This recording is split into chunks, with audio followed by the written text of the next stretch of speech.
really glad to be here at the OFNHP Rally here with Kaiser. Can you introduce yourself for us? Happily. Hi, I'm Mel. I'm a nurse at Kaiser. I work in the emergency department at Sunnyside.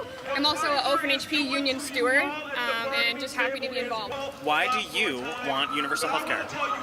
I want universal health care because as a nurse, I want the best for my patients. I don't want them to have to pick between paying their electricity bill or getting the pain taken care of that might be preventing them from, working more hours and providing for their family. And that's why they can't afford the electricity bill, because they can't work more.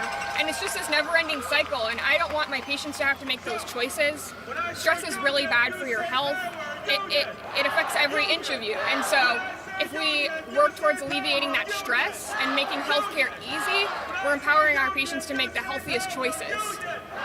Yes, exactly. One thing I think of, which is not exactly the same as what you said, but our health, if we are healthy, then we can work. And this dynamic of oh, you don't deserve it because you haven't worked hard enough is just false. It's a false thing that I see that I think affects all of our lives. Yeah, there's one slip up in your life, whether it was your choice or just through circumstances. We're much closer to being on the outs, on the street, than we are to having this large mansion, being working class, being, these blue collar type people. We work hard, but we're much closer to that than we think, unfortunately. And so through our own choices or not, no one deserves to have to make those choices or feel like they don't deserve health care. We all deserve to have healthy bodies.